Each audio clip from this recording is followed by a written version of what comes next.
Hello and welcome to TRIGGERnometry. I'm Francis Foster. I'm Konstantin Kisin. And this is a show for you if you're bored of people arguing on the internet over subjects they know nothing about.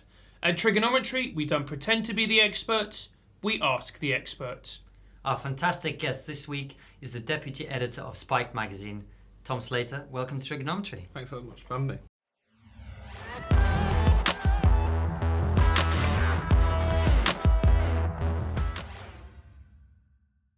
It's great to have you here. The first question we always ask is, tell us a little bit about how you got to be where you are today. Yeah, sure. So I found out about Spiked, where I currently work, quite young actually. So when I was about 17, I was involved in a programme that Spiked set up to give state school kids in London a kind of leg up into journalism. So I met a lot of them through doing that.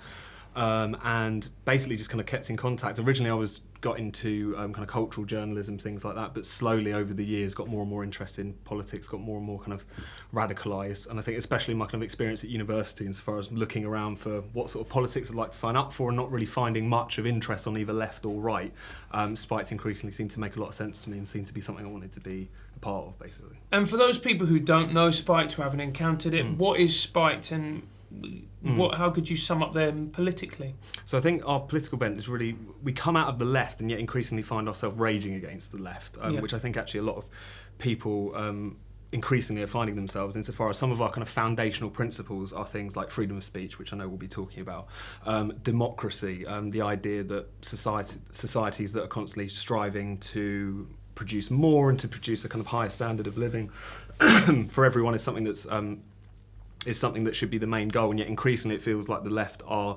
incredibly censorious, incredibly anti-democratic, incredibly environmentalist in the worst kind of way, which seems to be mainly about kind of dampening down production, saying that people's lifestyles have gone too far, etc. And I think really what that whole kind of process tells us that increasingly it feels like the left-right divide doesn't give you very much. It doesn't explain very much about where you come from because these terms have become so distorted. But the way I would describe it is that effectively we're kind of for freedom, democracy and plenty. And I think that's really what our guiding principles are, whether you want to label that however you choose, basically. And why do you think it is? Not because I say to people, oh, you know, we're doing a YouTube channel, we've got so and so on from Spiked. And there tends to be a sort of distrust of the magazine. Occasionally, even mumblings or rumourings that it's sort of alt-right or alt-right linked. Yeah, this is something that I find pretty disgraceful, actually, because we've had that tag kind of thrown at us a couple of times. And the first thing is that every single thing we've ever written about the alt-right has been absolutely scathing. You know, we abhor identity politics of all forms, whether that's kind of white identitarianism or any of the other forms you see on a university campus, for instance. And we've been denouncing that movement in no uncertain terms for a very long time.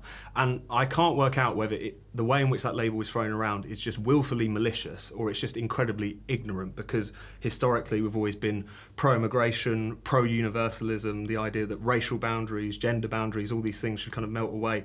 And I think that it can only be someone who either just wants to try and smear us or someone who has never actually read anything that we have possibly said. But it is interesting. I think it says something about the times that we're in, that label seems to be being thrown about so liberally, unfortunately. I think it's both, isn't it? It's both people who haven't read a single thing you've written and want to smear you. Yeah. I think that's where that combination comes from. You mentioned university campuses. One of the things we really wanted to talk to you about is the Unsafe Space Tour, which you did, I think it was last year? Yes. Yeah. And tell us a little bit about that, what that involved, how that went. So the Unsafe Space Tour was a project that we did in the US. We've been doing a lot of work on the issue of free speech on campus in the UK, but we really wanted to kind of take it to the heart of where it was happening, because as much as these debates are really raging on UK campuses, things are even more intense over there, even though it's a country where obviously you have this tradition of the First Amendment and it's seen as kind of more of a foundational principle than it might be here. So we put together this tour. We went to Harvard University, we were at American University, although we got kicked out. There's a story in that in a second. We went to Rutgers University in New Jersey, and I'm probably forgetting some others, but it was the aim of it was first of all to kind of take head on the issue of free speech on campus, what that was all about. What does the rise of identity politics mean in relation to this? What does the rise of a new, increasingly illiberal form of feminism play into this? All these kind of different touchstones. But I think the other thing we wanted to do, kind of leading off from your question on the alt-right actually, was to try and reclaim the free speech argument from people who were, using it to incredibly cynical and self-promoting ends. You know, this was the time in which you had a lot of these kind of right-wing trolls, wind-up merchants going to university campuses, upsetting students and then making hay out of it.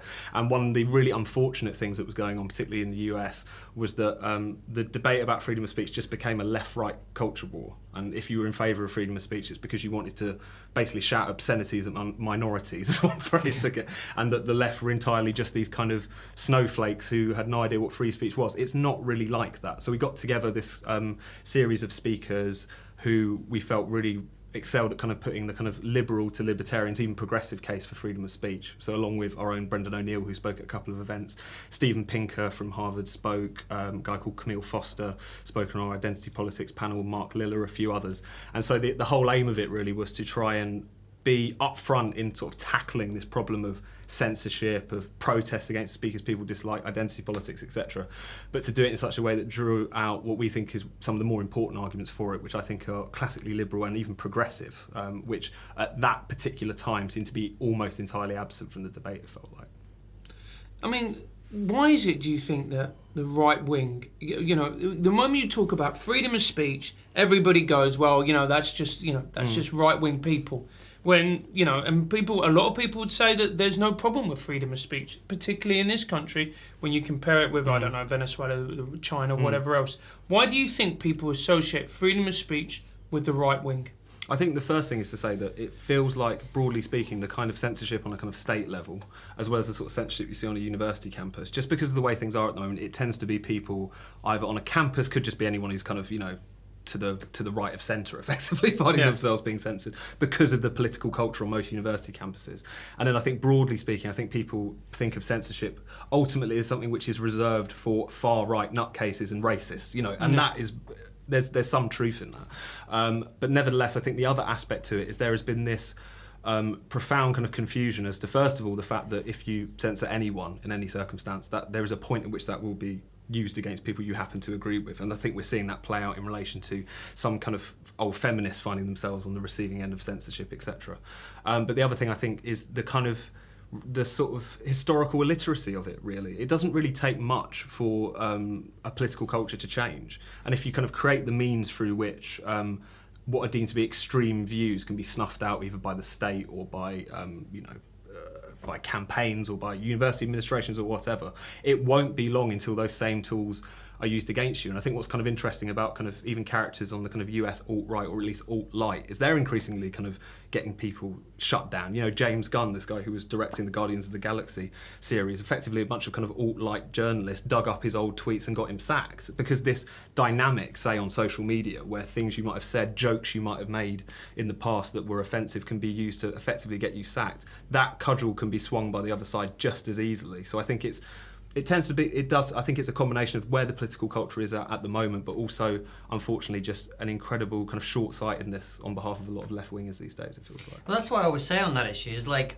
once you invent this weapon of destroying people's lives and livelihoods because they made some joke or whatever, you don't get to control who uses it. And I think a lot of people on the left are now finding it being used against them, and I don't agree with it being used in either direction. But I think once you make it legitimate to discredit somebody on the basis of a tweet they posted at 3 o'clock in the morning or whatever, that's then becomes the norm. That becomes the way that the culture was waged. No, exactly. I think we're really starting to see that that's going on both sides now. You know, if you kind of compare the Roseanne situation in the US, where she obviously tweets this kind of pretty racist stuff effectively, and then instantly there's this very concerted effort to get her sacked. You saw the flip side of that with the James Gunn thing. Now we could argue who are those two people we find more amiable, who we might agree with more, and I'm sure where all of us would stand on that, to be honest. But nevertheless, it's quite clear that as soon as you create this dynamic, it will be exploited by the other side. And I think the most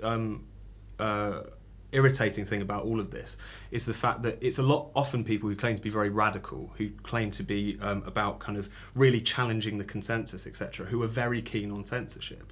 which to me is insane. If you go about branding everyone you dislike an extremist and insisting they be shut down, then if you are someone who's trying to further radical ideas, that's something which is an incredible threat to yourself. And I think what it actually shows is that vast sections of the left today, even though they like to pose as very radical, I think the fact that they're so comfortable with censorship speaks to the fact that deep down, whether they realise it or not, they're not actually saying very much that's actually that challenging to the status quo and to those in power. More often than not, they seem to be on the side of people who want to bolster state power, to do things that and to crush people they disagree with. So I think it's quite revealing on that level as well, to some extent. And do you think students have become more censorious? It's a tricky one, because the last thing I want to do is kind of smear all students, and I think this kind of... I'll do it. I mean, you fucking stay up with... You don't do any work. Anyway, sorry, go on. They're lazy, the real you's coming out as we do the show.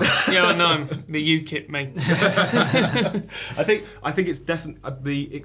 The kind of extremes of student politics are becoming more extreme, and they're becoming more vocal. And I think the one thing that has really been the difference is the fact that where there was always other people in the room, could be student politics, could be people within a university administration, who would kind of stick up for themselves, who would say, look, we've invited this speaker, but you can't just on the basis of a small group of you who are protesting this shut this down, because there are other people who want to hear this perspective, challenge this perspective, etc. You know, university administrations would previously, consider free speech to be a kind of guiding value and would resist attempts to kind of censor. Even up until about 10, 15 years ago, there would always be these arguments and these battles, but the extent to which these small groups of campaigners could succeed was always somewhat more limited, because there were at least enough people willing to stick up for freedom of speech. I think the big problem is that a lot of these student protesters, these kind of intense identitarians, people who are really thin-skinned, they've been given the moral authority in these situations. People even are really concerned about disagreeing with them because they know the abuse that could be hurled at them, etc. So there's an element, I think, of kind of cowardice on behalf of a lot of university administrations, say. And I think in relation to students more broadly, I think there's a very strong conformist climate which makes them more likely to either just keep their mouth shut or just kind of leave them to it.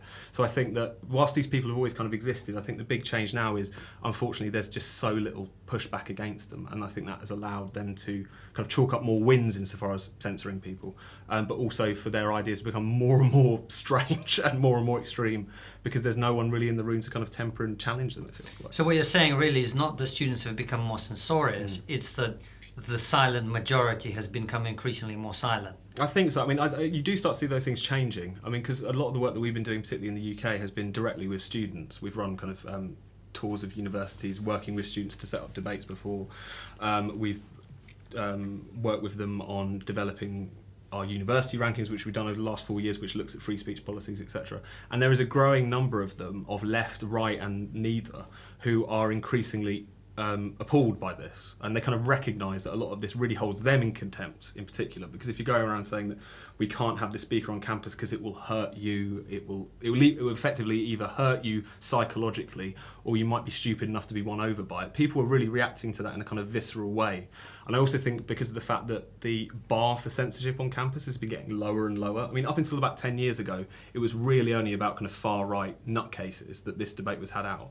But, as of a few years ago, the stories you're seeing in the newspaper is Birmingham University banning sombreros. And I think this has created a kind of visceral kickback. Because it's cultural appropriation? Because it's cultural appropriation. Let's play this this oppression bingo.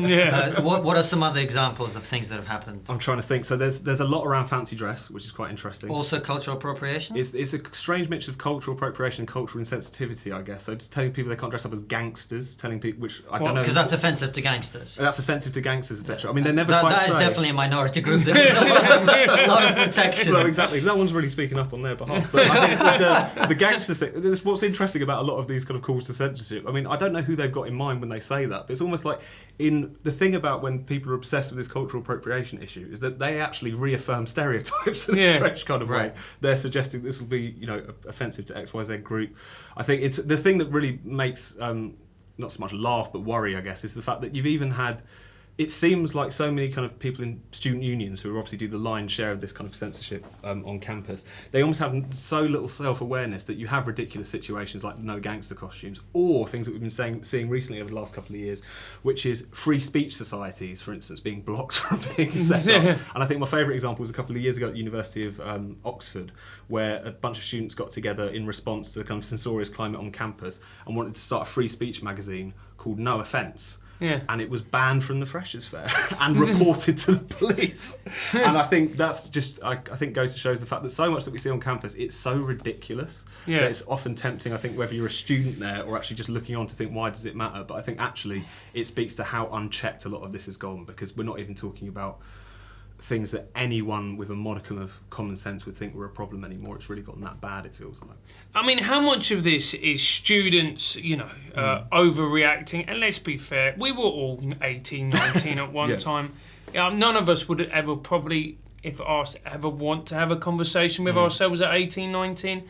And how much of this is something more sinister? Well, I think in one sense, I think it's important to say that, of course, students are always going to be, I like to think, the kind of sharp end of a lot of what's going on in politics at the moment. They tend to like to be radical, they're idealistic, they, you could say, kind of take things to a kind of just a slightly further extreme. They haven't been beaten down by life they haven't been to a realistic submission exactly. to the vicissitudes of fate. There's definitely something like that. Do some temping, dickhead, then come back to me and tell me what life's like. All right, mate, all right. You can vote for UKIP, you just don't need to do it on the show. It's fine.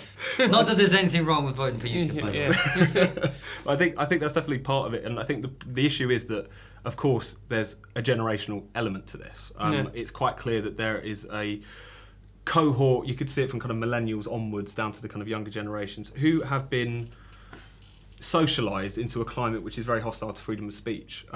Hate speech laws, for instance, in this country have been tightened up over the last 15, 20 years intensively. Whether you agree or disagree with them, I think that sets a kind of precedent in people's minds that there is certain opinions, certain views, certain statements which are so abhorrent that they shouldn't be heard. I think that's one thing which is quite clear.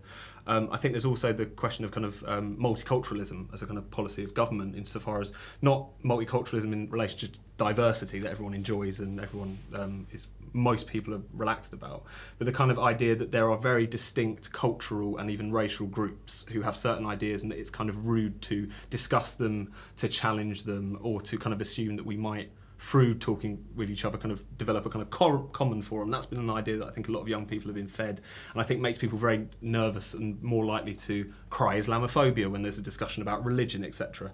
And I think the other thing is that there is a kind of culture of sort of almost self-esteem management that seems to be driven into young people from a young age, insofar as the idea that words really hurt, the kind of ramping up of various kind of anti-bullying policies, etc., things that Claire Fox, a previous guest on your show, has written a lot about. And I think that kind of feeds the very, in some cases, kind of narcissistic character of a lot of campus censorship, which is like, this offends me personally, it harms me as an individual, and therefore no one should be allowed to hear it. So I think there's different factors, but I think the common thing to all of those things is the fact that these are things that they were socialised into. They're not entirely of their making. I mean, if people are going around assuming that this generation just kind of emerged out of the womb with kind of blue hair and crazy opinions, I think that's a big kind of dereliction of duty. They didn't spring out of nowhere, and I think you can really perceive the cultural trends which have fed into a situation in which a small but quite vocal minority of students think it's entirely acceptable to basically crush opinions they dislike. I think the kind of progression of that is becoming more and more clear, it feels like. Well, Claire Fox made that point, actually, that if there is an element of snowflakery around, it's not the fault of them, of the students, of the young people. It's the fault of the parents, the education system, who've made them that way. I don't know, when you talk about sensitivity and trigger warnings, I don't know if you saw, there was an article recently about a study that came out, which basically shows that if you convince people that something they're about to read is going to hurt them, they then become more prone to being hurt by that thing. So trigger warnings are actually counterproductive in that they essentially brainwash people into thinking that the material that they might have been triggered by will definitely trigger them. And then they become much more fragile and much less resilient. So do you think this culture is going to have long-term repercussions for our society? I think it will, insofar as I think it poisons politics, I think, in so many different ways, because I think if you're going around with this kind of intense sense of sensitivity, as well as the identity politics, which I think really attaches itself very firmly to the question of censorship, the number one reason cited most times for why a certain speaker on campus should be banned is that they offend X, Y, Z religious, cultural, or social, sexual orientation group, etc. That's the main justification for these two things. And I think the consequences of that, even though we should be careful about being too alarmist and suggesting that everyone's going to be marching around crushing anyone who doesn't toe the party line in 5 years' time, is that I think that breeds a certain level of fragility on behalf of people. As you say, it basically encourages people to feel aggrieved, upset by things that wouldn't even bother people, 10, 15 years ago. But I think the other byproduct of it is that because of the identity politics that so often feeds it, is that it's serving, I think, to really reify a lot of the kind of racial divisions that a lot of people struggle so far to get over. I mean, if you're constantly suggesting that certain particular groups are incredibly fragile and it's all the fault of a different group over here, that's only going to foster the kind of tensions that mercifully have been kind of fading away over the last 10 years. So I think that, even though we shouldn't be too alarmist about this, I think the consequences of that for politics, for free debate, and also just for how people feel around each other in a social situation at university or wherever, I can see that having quite damaging effects, really. But surely you do need to draw the line somewhere, because, I mean, could you really have like a Richard Spencer coming and doing a speech? I think he's banned from the UK anyway, but certainly in America, going to do a speech at Harvard. I mean, there has to be free speech, but certainly aren't there limits to it? And don't we have to no platform certain people? Well, I think the thing about free speech is that it is for all or it's for none at all, because as soon as you make qualifications on it, as soon as you say some people are so extreme that they shouldn't be allowed to herd, then that what is deemed to be extreme will be something which will become a political football, which can be expanded, which can be applied to people on the other end of the spectrum or whatever. I think it's the slippery slope in aspect. And I think the other point in that is that it's a really important progressive argument for freedom of speech throughout the years is that free speech is the best means through which you challenge and uproot bigotry. I mean, this is a point that Frederick Douglass, the former slave and abolitionist, made in the US in this speech, or this article rather, it's called A Plea for Free Speech in Boston, where he makes this very powerful point that if free speech in the US was allowed to exist, because it was very tampered by various kind of mobs who would shut down abolitionist meetings, etc. He said that if free speech was allowed to flourish in the US, then it would break every chain in the South and banish the auction block. That was always a kind of foundational point. And I think it's kind of common sense. I mean, you can't tackle a bigotry that you are effectively pretending doesn't exist by refusing to engage with it. But I think the problem that we're in now is actually something a little bit more complicated, because the thing about characters like Richard Spencer is that they're ultimately incredibly marginal, strange, odd, and very unrepresentative people. But because there is this culture of censorship and of wanting to shut these people down, and also wanting to constantly kind of point to them as proof that society is still as toxic as it might have been in any other era, you make them far more prominent than they need be. And I think he's an interesting example, because he was trying to give a speech at a university in Florida about a year or so ago, I think. And the response was so ridiculous. They spent about $500,000 or something on protecting this event. There was police all in the streets. There were people being turned away. And about just over a dozen of his supporters showed up, completely surrounded by protesters who were kind of shouting him down. And there is part of me that thinks, whilst, of course, whenever you come across views that disgusting, you want to rail against them, you want to protest them, people should. That's how you really uproot and challenge bigotry. But at the same time, I think there's a byproduct which we're kind of creating folk devils who don't need to be puffed up at the moment. And I do think when you look at the likes of Richard Spencer, when you look at these kind of alt-right lunatics, it seems like a more fitting response would just be allow them to kind of like Z-cars to each other in drafty rooms by themselves. There's a kind of question of proportion here, I think. But I think, the moment at which you draw the line, the more you make these problems worse, i.e. someone like Richard Spencer, rather than better, it feels like.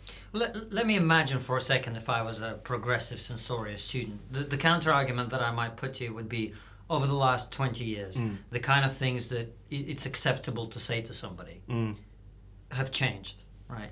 And that has coincided with a period of time when there's been political correctness, there's been an increasing sensitivity, we've all had a little bit of extra, awareness of other people. Isn't the fact that we're now less willing to insult minorities and women and other people, isn't that a reflection of the fact that this movement has been a positive thing for society? Well, I think the thing about political correctness is that people often attribute it to things it had kind of nothing to do with. First of all, they kind of conflate it with manners, and no one's against manners. No one is against the fact that people don't address each other in kind of horrendous ways. But also, political correctness, as a kind of, broadly speaking, I mean, how you define it becomes a bit of a bloated term. It's thrown around a lot, but broadly speaking, a kind of move, particularly within academia, to suggest that if you effectively demonise certain words and try to snuff them out, that would have the knock-on effect of making society kind of more harmonious, in some sort of way.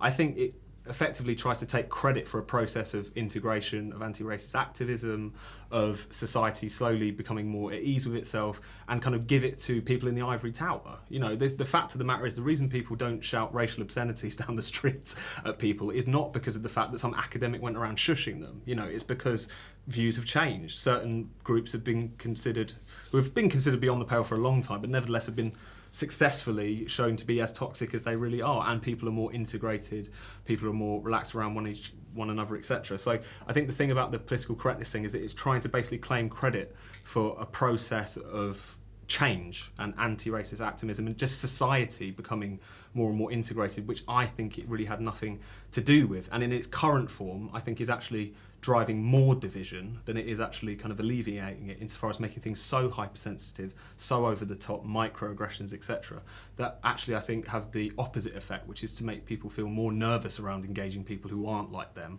rather than more relaxed about it. What's a microaggression? So a microaggression, for those who might not know, I feel really You don't old. know? it's easy to go. No, what's I don't know. No. No, it's like if I ask you where you're from when we first meet. Yeah. Right. That's implying that you're foreign. Okay. Therefore, it's implying that you are other. Yeah. Therefore, it's me trying to undermine your self-esteem and make you feel bad about yourself. And Right. Okay. So they're just behaving really like they've just smoked too much weed, and they're just getting paranoid.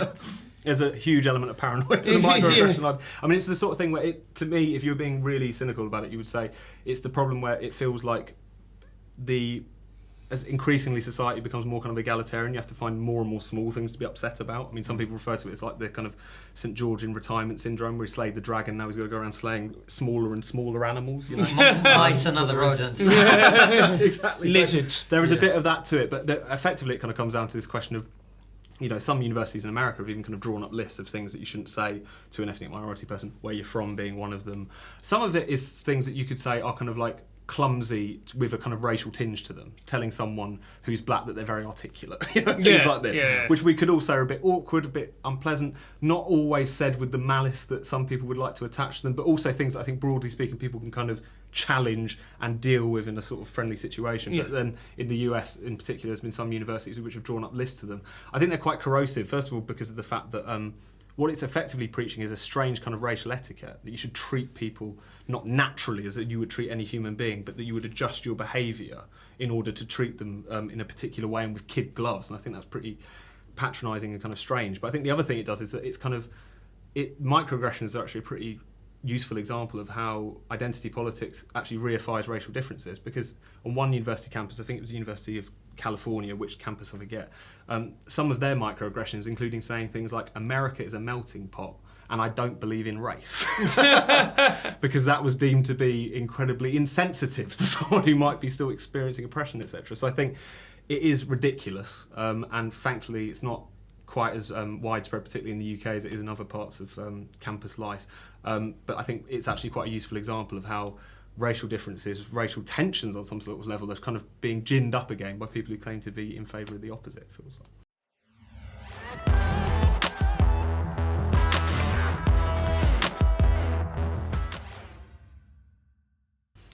I feel like so far we've basically, certainly I don't have any cause to disagree with anything that you said. One thing I wanted to ask you about, because a lot of our audience, I know from experience, are people who are concerned about the level of immigration into this country, people who might be aligned with everything that Spiked writes about and talks about it. But on that issue, I think there might be quite a fundamental difference. So why don't you give us your best defense of mass immigration and almost, I don't know if you're pro-open borders quite, but your view on immigration anyway. Well, I think the point that Spike's always made historically in relation to immigration is a kind of question of freedom, and it's the ability of people to kind of flourish wherever they are around the world and to be able to be on the move. And it's also a kind of question of so many of the arguments against immigration historically, and particularly in the current period, have often had to do with the kind of low horizons of that particular society. One of which is the idea that there's some people who just can't be integrated. You know, that's a kind of classic, you know, almost like Powell-like kind of idea that has kind of existed. There's also the kind of broader idea that there's only so much a nation can produce. You know, that some places kind of full. An argument that used to be made by outright racialists and is increasingly made by kind of green people these days in relation to the question of immigration. But I think the thing that's actually complicated the argument of immigration more broadly is the question of citizenship, because a lot of the mass immigration we've experienced has not only never been done with the say-so of the electorate. European free movement, this was never something that there was a referendum on, that people knew that they were signing up to. This was always a kind of elite process through which that was introduced. And similarly, I think it's come hand in hand with a process by which what it means to be a citizen in a sort of democratic country has been increasingly undermined. And the idea that a nation should have a particular political culture and a centre which people from various different origins and roots can kind of meet in the middle and understand themselves as part of one entity has increasingly been painted as something suspect. The idea that there should just be diversity for its own sake rather than some sort of common culture. So I think actually a lot of the anxieties around immigration, I think they've been entirely decoupled in the large part from the kind of racist arguments of the past. I think that's quite clear in many respects.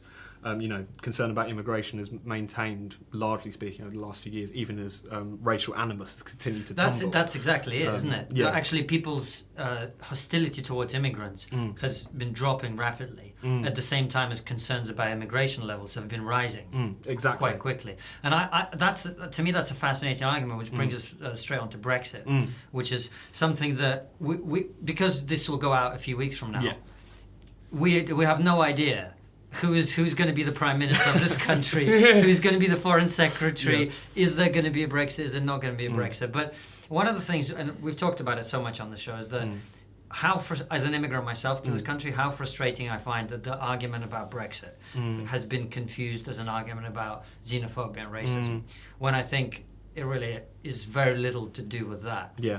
But so we don't want to get too much into Brexit, into the nuance of it, but we talked before we started about the idea that Brexit is a good indicator of the fact that mainstream opinions, or the majority opinions in society, are becoming unpalatable in polite society. Tell us what you think about that. No, I think that's one of the things that was most revealing and kind of shocking about the Brexit vote. And I think the comedian Jeff Norcott's made this point, or at least this joke before, is that you're in a situation where the majority position is the one that's demonised.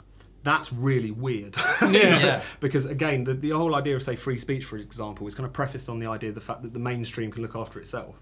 What most people think, what is broadly speaking a consensus, is not something that needs the protection of free speech. It's all about the kind of batty ideas on the edges, which need that protection because they're always going to be the ones which are demonised. But I think what we've seen recently is, again, the majority of the electorate in a particular referendum vote for something in numbers that we haven't seen for any other vote in British political history, and yet it's treated as something aberrant, strange, vicious, racist, and something which must be kind of crushed at all costs. And I think whilst on the one hand it shows the fact that we're in this bizarre position that the majority position is demonised, but really that is born of the fact that the gap between the electorate and the people they elect has become so wide that not only do they not agree on something, but also the elite has a tendency to assume the worst about those people in every single situation. And just the simple fact that 52% in the referendum voted leave, whilst about 75% of MPs voted remain, I think tells you everything about that. And what's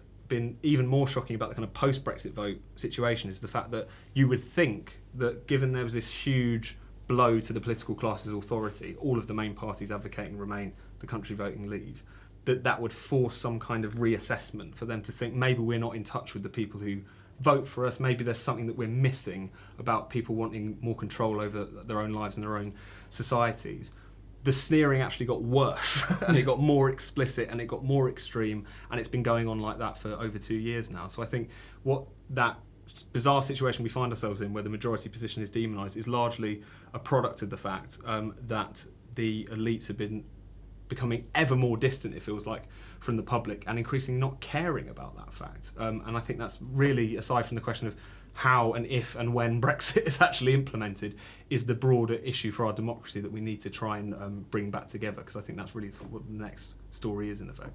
I mean, one of the things that was interesting with the Brexit campaign was where you had people like Katie Hopkins. I mean, looking back, because you're a staunch Brexiteer, do you think that was actually a mistake by the Leave campaign? Because then it was very, very easy for people who in the Remain campaign to go, well, it's obviously racist. Look at the fact that Katie is going on TV and saying frankly, intolerant things. No, I mean, there's definitely the case that there's going to be people on the side of something good who do it for bad reasons. I mean, there's always going to be examples of that, and I think it's important not to smear the majority of a particular position on the basis of what some, people with ill intent actually want to do with that kind of thing. I think in relation to the Brexit question, the thing that made that more potent was the fact that the left had completely abandoned the cause of Euroscepticism. I mean, Spike, broadly speaking, comes out of a left-wing Eurosceptic tradition, and even at the time of the referendum, the Labour Party was being led by someone, Jeremy Corbyn, who spent his entire political life being a staunch Eurosceptic, a hard Brexiteer in the current kind of language.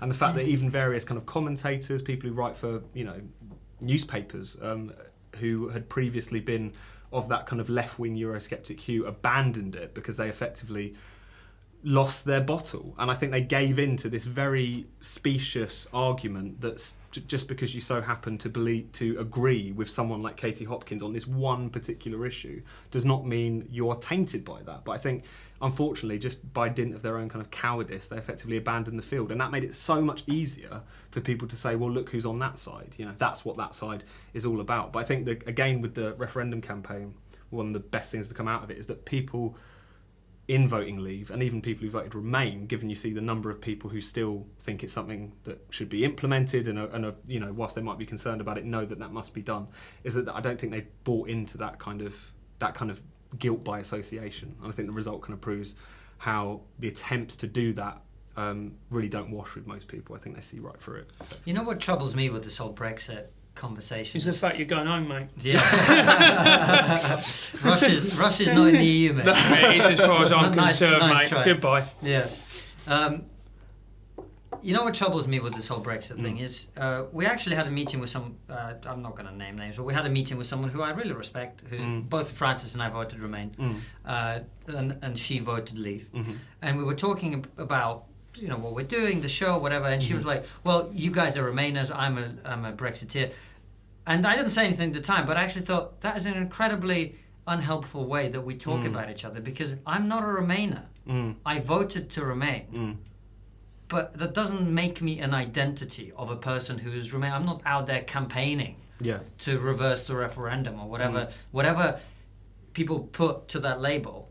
I just voted Remain. Maybe I had no clue which way to vote. Maybe I flipped a coin on the day.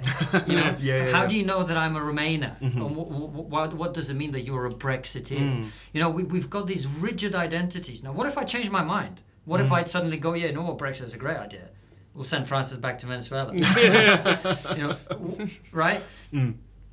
So that's what troubles me, is this rigidity of identities almost. We've become like different tribes. And there's not the kind of, you voted to Leave, we voted to Remain. We can still have a conversation. We don't need to think about each other as different species of animal. You know what I mean? Yeah. And I think it's kind of interesting, because I think the big divide now, broadly speaking, is between Democrats and anti-Democrats. I think whether you're a Remainer or a Leaver ceased to mean much on the 24th of June 2016. I mean, I think the reason that people speak so much about the idea that there's these two tribes still, that the country is more divided than it's ever been, which I think you just can't substantiate, is driven by the fact that they're trying to effectively use people who voted Remain as a kind of stage army against implementing the results. Whereas if you look at polling, if you look at the electoral failures of, say, the Liberal Democrats, who kind of paint themselves as we can hoover up this 48% and got one of their worst results in recent years, I think just speaks to the fact that most people cease to be Remainers or Leavers on that question. Most people know that when a referendum of this magnitude is taken, that of course the thing has to be implemented. And I think a lot of this talk about division, I just don't really see it. Most people who voted Leave know a lot of people who voted Remain, and vice versa. We're not beating each other up in the streets. And it's just, I think often that kind of, all of that question about division and the idea that, yes, there are these kind of two tribes, I think it's only really in elite circles that that's kind of talked about, mainly because they don't have much experience outside of those quite rarefied circles. Oh, come on. Are you not being naive there, Tom? Are you not being naive and saying that people aren't divided? I mean, I know lots of people who don't speak to their parents, or don't speak to their sister or their brother, or some people got divorced over this thing. I hear anecdotes about this, but I just don't see it personally. Now, that's anecdote versus anecdote, I suppose. But then the thing I would stack up next to that is, again, if you look at the kind of the polling for all of this, insofar as 7 out of 10 people think that the vote should be implemented, that's much higher than the 52%, and that can't just be Remainers who suddenly think Leave is a great idea either.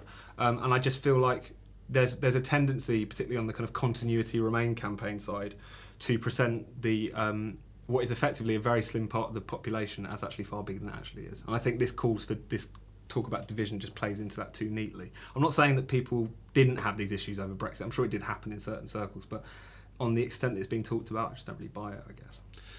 Why is Brexit such a good idea? I mean, like everybody goes, oh, you know, I hear so much about it. Yeah. I voted Remain because, in all honesty, I'm quite conservative and I'm quite an anxious person. I'm like, well, we're doing pretty well within the EU. Why Did change you say you're it? quite conservative? I always knew you were a Tory. Yeah. But, you know, it finally Yeah. comes out. Yeah, crush your paw. Tories come. Yeah, Tory scum, hashtag. No, I just thought that why change a winning formula? This country was doing well under the EU. I thought anyway. I think there's various different arguments kind of involved in it, so I guess I'll just pick out one, and that is the democratic argument, insofar as in myriad ways the European Union limits democracy, you know, from everything we've talked about, from effectively from many positions of left or right. If you just want simply to control your borders, which isn't necessarily even a right-wing position, but one that a lot of people on the right are concerned about, you can't do that as a member of the European Union, and that's a policy which we have adopted irreversibly by dint of being EU members, that we cannot have any control over whilst we're still members. Similarly, if you take even something like some of the policies, pretty light social democratic policies that someone like Jeremy Corbyn wants to implement, state aid, etc., you couldn't implement that whilst being a member of the European Union. And that the entirety of the kind of structure is designed to limit the scope of politics within member states, and also becomes very helpful for our elected politicians to effectively outsource responsibility for various things that they used to have to do in relation to a country, decisions they had to take, ideas they had to think about, to this distant bureaucracy who would effectively do it for them. And I think the main thing is it's a question of democracy, control, self-determination. That comes with risks, because who knows what might be around the corner. But at the same time, considering how the European project has been panning out over the past 10 years, I don't think we can say that Brexit is the only risky option either. But I think it all comes down to a point that, again, kind of, as we were talking about, kind of the strange death of left Euroscepticism, but you know, Jeremy Corbyn's great hero, Tony Benn, said was that he'd rather have a bad parliament than a good king. And I think that's a crucial argument in relation to Brexit, and why, despite who knows what will happen next, that's the main reason why I think we were right to vote to leave, and that's the ultimate promise of it. It's just more control of ordinary people over the people who govern them. But I mean, doesn't it feel at the moment, and maybe again I'm buying into mainstream media, it just feels like there's chaos. I mean, like there's the issue with the border in Northern Ireland. Nobody really knows what's going on with that. The fact that I was reading an article about the Kent, with Dover, with the port, there's going to be massive issues. People talking about the army coming in with supplies. We're going to run out of insulin. Do you know what I mean? Is it worth it? I mean, first of all, I think we have to take some of these prognostications with a bit of pinch of salt. I mean, so many of the things that are being talked about at the moment were things that we actually heard during the Remain campaign itself about what would happen immediately after a Brexit vote. You know, the idea that there would be instant recession, that there would be problems in relation to bringing things into the country. These are things that we have heard before. And the fact that people are effectively saying that people will die if this happens. Whenever someone makes that kind of a claim in politics, and they're not actually talking Death about by a war, Brexit. If they're not talking about a war, then you've got to question those kinds of arguments. It's just classic fear-mongering. But I think in relation to how chaotic things are, I think a lot of that speaks to the fact that, first of all, Brexit was never going to be an easy process. Because of the fact that the European Union does not want this to be a success for us.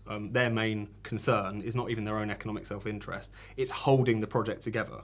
And if Brexit or leaving the European Union begins to look like something which is, you know, a bit of a rocky road, but something which isn't necessarily going to be too difficult, and of course there's going to be many countries, many places on the continent are far more Eurosceptic than Britain even is, to start considering it as a viable option. But I actually think the fact that it was always going to be difficult, and it's been exacerbated by the fact that it's being negotiated by the political class we rejected in voting for Brexit. Most people, not only in this government but in Parliament, don't actually agree with it, and at the very worst, even if they know that it has to be implemented, are terrified of actually implementing it. So I think the extent to which there is a lot of chaos and uncertainty, I think it speaks to the fact that there has been this very fearful, uncertain, and often quite botched approach to actually implementing it. So we should take a lot of this with a pinch of salt, but also just recognise that this is the battle that we have on our hands by dint of trying to actually force through something and get our politicians to implement something that none of them actually wanted in the first place. See, if you want Brexit to happen, you need a real Brexiteer. Yeah, you need to elect Jeremy Corbyn. Yeah, exactly. Yeah, there you go. Yeah, real Brexiteer. There's one question I've got to ask you. Why does everyone who gets involved in Brexit gets fired? It feels like a cheap horror movie. Suddenly the character turns up, they're dead. The next one turns up, they're dead. It just keeps going on. What's going on? So you're talking about particularly like people in cabinet or the people kind of in the... David Davis. Loads of them just seem to turn up for a couple of weeks and then just leave again. I mean, it's, right now, I mean, this might change, as you say, in a matter of days, but all of the main offices of state are held by people who voted Remain, some of which campaign quite peacefully for Remain. And I think it just gets to the point of, first of all, the fact that there's been this assumption that the Tory party is kind of the party of Brexit, but it never has been. A majority of Tory MPs voted for Remain, and even though the party membership is broadly speaking quite Eurosceptic, it's certainly not that way on the higher levels. And I think it just speaks to the fact, on the one hand, I think the kind of inability of a lot of people who, even though they presented themselves as the kind of heroes and the leaders of Brexit, people like Boris Johnson, failed really to kind of stand up for it when it really mattered, were too likely to kind of capitulate in so many situations, which made their positions increasingly untenable, I think. But it also, I think, just speaks to the fact that, again, the core contradiction, you make a vote against a political class, it's now left for a political class to implement. And I think the fact that people are dropping like flies, I think speaks to the fact that they're increasingly proving themselves either unwilling or unable, actually, to kind of implement this as much as people wanted it to be. So. And can we make a success of hard Brexit? Because everything I've read about it, apparently it's going to be the end of the world. I mean, this is what's so strange about it, because the idea that it's going to be kind of economic Armageddon for all times. I mean, the proportion of trade that we do with the European Union has been decreasing over the past, 15, 20 years as trade with the rest of the world is increasing. Obviously, the process of leaving quite abruptly would have effects. No one's saying that there wouldn't be. But at the same time, first of all, I think the kind of Armageddon claims just don't fully stack up, and I think that can be slightly ludicrous. But also, I think actually Brexit voters in particular had no illusions when they voted. I mean, there's various bits of research which suggest that most Brexiteers, when they voted, thought that particularly in the short term, it would make the economy about as good or maybe a little bit worse, because we're separating ourselves out of this entire legal and trading order that we've been intertwined with for decades. But nevertheless, I think what the vote showed was the fact that short-term economic instability, a little trouble at the ports, certain things being things that we have to kind of contingency plan for, etc., is a pretty small price to pay for self-determination. And I think it's pretty upsetting that it feels like that pretty basic democratic principle is something that so many people in the elite feel uncomfortable with and think is so strange and reckless.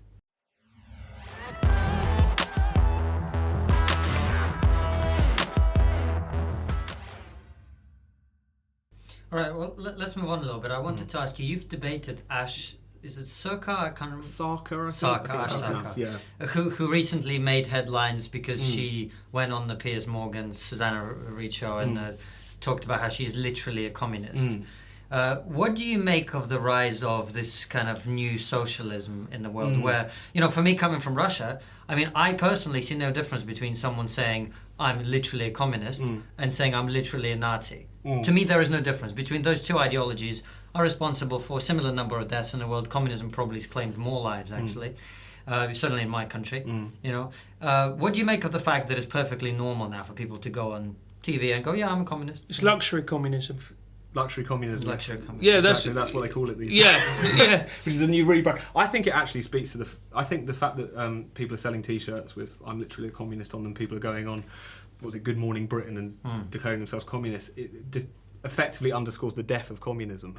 Just because of the fact that it's become an incredibly safe and meaningless category for self-styled radicals in the West. I mean, first of all, because a lot of people in this kind of this fully automated luxury communism crew, they're openly campaigning for Jeremy Corbyn, and it was always a kind of principle of the kind of the far left that it was almost worse to support the Labour Party because they were holding back the kind of glorious revolution that was to come. So a lot of these people calling themselves communists are spending their entire days advocating for a pretty milquetoast social democrat. So I think there's an element of posturing and projection in a lot of this, to be honest. But at the same time, I think there's a tendency, especially in the kind of right-wing reaction to a lot of those statements, to give them a little more credit than they actually have, to paint them as more radical, more dangerous, more serious than they actually are. When broadly speaking, I think the way in which Marxism and communism have kind of become just poses that people strike. It's something that gets written up in Teen Vogue, as happened with the Ash Sarkar thing.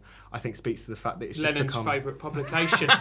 It's incredible. So you don't think she wants to organise a system of gulags in the UK? I don't think so, no, and I don't think any of the people saying this stuff would be capable of such a thing in the first place. I think it's just, unfortunately, I think a lot of left-wing labels, whether it's communism, Marxism or whatever, have been stripped of a lot of their content. They've just been fashion accessories that I think a lot of people don, and I think in some respects the reaction to it gives them more credit than a lot of these people actually deserve. What they're pushing is far more boring than they like to allow on it. It's interesting you say it because you'll know that Alexandra Ocasio-Cortez, who was just elected in America, I listened to a few of her interviews. I'm not sure she knows a lot much about what she's talking about, many issues, but one of the questions that was asked to her, she gave a very cogent answer, which I thought was quite relevant. She was asked why young people are increasingly going for things like social, becoming social democrats or democratic socialists, socialism. And she said that if you look at young people, say people who are in their 20s now, for example, they've never experienced the benefits of capitalism in the same way that our generation, people in their 30s or people older than that have. They came of age after the 2008 crash. So all they know really is expensive housing, economic instability, lack of jobs, lack of future. So what they're seeing is a world that doesn't work for them. They're seeing a world in which their future is likely to be worse than their parents. And that's why they're looking at these policies and these parties that represent in their minds, at least theoretically, an opportunity for a fairer society. Did you buy into that argument? Do you think young people are persuaded by that for that reason? I think there's definitely an argument with that. I think, for instance, take something like the housing crisis, which is a huge issue in the UK and no one ever seems to be able to grapple with. This is a big problem for the right, I think, because you can't expect people without any capital to be pro-capitalist. I mean, it just doesn't make any sense. But nevertheless, I think, to be honest, to be slightly more cynical about the kind of rise of this sort of new form of socialism, this new left-wing progressivism, not only because I think the extent of it is often a bit exaggerated, but also it feels like what it means to be a socialist, which historically is quite an important and in many points positive doctrine, has been watered down. You know, you take someone like Ocasio-Cortez, what she's talking about is basically NHS, free education. I mean, these are not particularly radical ideas. It speaks to how narrow the political culture in the US often is, that these things are seen as such. But that's kind of quite limited. But she does say things like capitalism has had its day and stuff like that. I know, but it's empty sloganeering. And I mean, and for instance, a lot of the people who are very excitable around the Corbyn movement feel that they're effectively anti-capitalist, but what they would be voting for is not necessarily going to be a kind of revolutionary programme. You know, I mean, it's the sort of thing where I think there's a bit of a failure of political labels in relation to this stuff. And I also think that there's been a bit of a danger that left-wing politics and socialism, or being a Corbynista, has kind of become its own breed of identity politics. It often feels quite shallow. It often feels like the centre of it is not entirely clear, and it often just becomes about I'm a good person and you're not. There's an element to that which I think is really key. It often feels about posture rather than substance, and I think one perfect example about that is the fact that everyone's saying that they're really pro-Corbyn, really pro-policies, and yet a lot of them are pro-EU, something which would render those policies completely inert. So I think it just speaks to the fact that, largely speaking, what it means to be a socialist has kind of been defined down to some extent, and at the same time, I think that it's unfortunately been absorbed as a kind of, at least for young people, as a kind of another form of identity politics. So I think we should kind of temper a lot of the slightly either excitable or terrified response that a lot of these new movements have. I think they're slightly different from what people think they are. Because one thing I've seen that I've just been baffled by is just a backlash against centrists. And then, like, you know, they demean centrists, so it's almost like another extension of the alt-right. I'm like, what? The kind of centrist dads phenomenon. Yeah. And it works the other way around. Like we have people calling us cucks because we are not right-wing, because we are centrist. Yeah. You know, so it kind of comes from both ways. It's like if you're not on an extreme, you're evil. Yeah. No, there is a lot of that going on. I think the one thing I would say about that is that obviously it's ridiculous, and there's been this kind of attempt by both sides to kind of just suggest that, you know, if you happen to be in the centre of politics, that makes you complicit in X, Y, Z. You know, there's all these kind of things. If you're on the sort of centre of the Labour Party, you're effectively a Tory. All this kind of stuff is just a bit infantile and a bit embarrassing. But I think the one thing that's important to recognise is the fact, just because we live in this age where you do have kind of crazy people, it feels like on the extreme, shouting at each other and into the darkness all the time about things that don't really much seem important, it doesn't necessarily mean that the centre is always the most, the position that everyone should hold. I think it's fair to say that you could have a radical left-wing politics, say, that wasn't batshit crazy in the same way that it is possibly, that you can have progressive politics which is aimed at really fundamentally changing society, that doesn't mean either gulags or ridiculous identity politics. It just feels like the one thing that I really wouldn't want people to take away from the very strange climate for debate and discussion that we're in at the moment is the idea that splitting the difference is always the right way. Because if anything, the Brexit revolt, for instance, is really a rejection of that kind of politics on some level. Not just centrism, but I think something which is always, particularly in nature of politicians and political parties, that has come with centrism, which is this new technocracy, the belief that it's better to kind of outsource power to unaccountable bodies, etc. European Union being an example of it. So I think on the one hand, whilst it feels like so few people are being reasonable, and there's this kind of reasonable people like yourselves in the centre, that's not to say the fact that being more radical in certain ways is necessarily a dirty word. And I think, in fact, in many respects, Brexit is an example of something which is radical and which could actually change society for the better, against some of the kind of slightly more centrist or technocratic trends that we've been seeing in the last kind of 20, 30 years. All right. Well, thanks for speaking with us. The final question we always like to ask is there one thing that no one's talking about that we ought to be talking about? I think for that I would say, what next? And I mean that in relation to Britain, in relation to Europe and America. Just over the last couple of years, we've seen all these kind of revolts against the establishment. They've taken different forms in different places. Sometimes they've empowered people that we don't like. Sometimes they've been something like Brexit, which was just a kind of leaderless, bottom-up type of revolt. But I think the question for anyone who's interested, not just in something like Brexit, but the bigger question about how do you make societies more democratic, open, how do we make sure that people are more kind of involved in how these societies are shaped, and that the terms of the debate aren't set either by a vocal minority or by the elites. I think the question is, what comes after this? How do we carve out a new politics for a new age? And it feels like all the old politics are knackered. And I think that that at the moment is the most interesting question that anyone interested in democratic, but also progressive politics should be trying to answer, as broad as that is. Great. Before you go, is there anything you'd like to plug or promote, Tom? Twitter handle, or I'm at Tom_Slater_, but also people should, of course, go and check out Spiked Online. We're spiked-online.com, and our Twitter handle is at SpikedOnline. So not just for Brexit, free speech, but the whole gamut of issues, you'll find plenty to read there.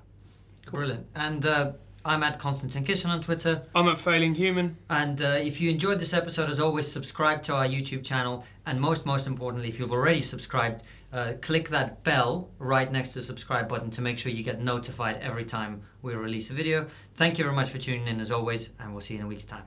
Bye.